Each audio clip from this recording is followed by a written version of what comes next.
"Excuse me, are you the receptionist today?" A deep, calm voice asked from the lobby, but the young woman behind the counter was too lost in her panic to hear it right away. Her hands trembled slightly as she flipped through a dusty training manual while balancing a ringing phone between her shoulder and ear.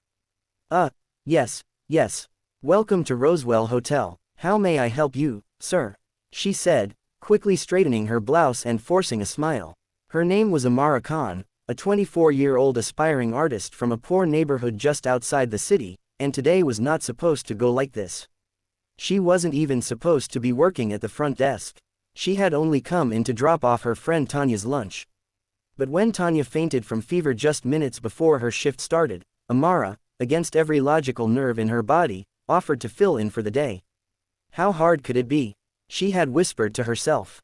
Famous last words. Now, only 20 minutes into her sudden receptionist career, she was already overwhelmed. But the man in front of her didn't seem impatient. He simply placed his leather duffel bag on the floor and observed her with quiet curiosity. "I'm checking in. Name's Zion Malik," he said calmly. The moment she typed his name into the system, the screen lit up with a red flag notification. VIP guest, penthouse suite, executive priority. Her eyes widened. Penthouse, executive priority. He didn't look like a movie star or a celebrity, no flashy jewelry, no entourage. Just a well-dressed man in his early 30s with a neat beard, dark suit, and the kind of confidence that didn't have to scream. "Mr. Malik," she said with new urgency, "welcome to Rosewell. We are very honored to have you." She fumbled with the keycard machine, trying to remember which button was for the penthouse elevator override. "Don't worry," he said gently, noticing her hands shake. "Is this your first day?" Her face flushed. "Is it that obvious?" He smiled, not mockingly, but kindly. "Only because I used to run hotels. I know the signs." That small confession made her feel less like a failure and more like a person doing her best. She handed him the keycard and finally exhaled. "Thank you for your patience, Mr. Malik." As he walked away, she didn't realize he had already taken notice, not just of her nervousness, but of her sincerity. The way she tried, that mattered more to him than perfect service. What Amara didn't know was that Zion Malik was not just any millionaire. He was a quiet investor known for saving struggling businesses, and he hadn't booked Rosewell by accident. He was looking to buy it. But what he wasn't expecting was to find something far more valuable than a real estate deal, a woman with resilience, heart, and a story he couldn't stop thinking about. The rest of her day was a blur. A guest yelled about the lack of towels. Another complained about room temperature. A child got lost in the hallway. Amara handled it all, clumsily, sometimes, but with a warm smile and deep patience. She even gave her sandwich away to a homeless man who wandered into the hotel's front steps. "You need it more than I do," she had said softly. Zion, returning from a meeting, witnessed this small act of kindness through the revolving door. And it stuck with him. Later that evening, Amara finally collapsed into the staff lounge, eyes burning with exhaustion. She picked up her sketchpad from her bag, the one thing she always carried, and began drawing. Not people, but feelings. The swirl of stress and hope, of tired limbs and quiet pride. It was how she processed the world. She didn't hear him approach. "That's beautiful," he said, peeking over her shoulder.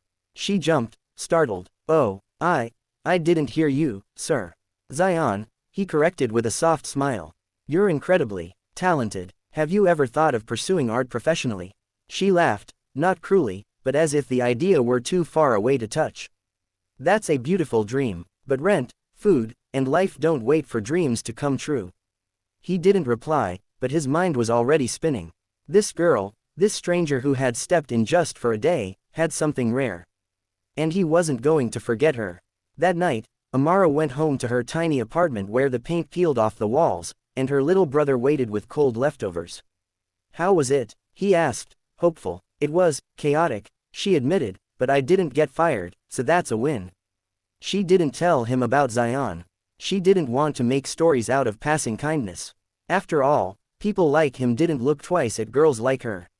Or so she thought. The next morning, she was back, not because she had to, but because Tanya was still sick and the hotel manager, seeing how Amara handled everything, begged her to stay a few more days. Zion was still checked in, and he greeted her like an old friend. "Back at it, huh?" he said, sipping his coffee. "Guess they didn't scare you off." She shrugged. Maybe I like the chaos. What surprised her was how easily they talked. How natural it felt. No pretense. No flattery. He asked about her drawings, her brother, her life. And she asked him nothing. Not because she wasn't curious, but because she didn't want to treat him like a wallet. That, too, he noticed. By the third day, Zion made a phone call. To a friend who owned an art gallery downtown. Trust me, he said, I've found someone worth seeing. That evening, he casually handed Amara a card. There's a gallery showing tomorrow.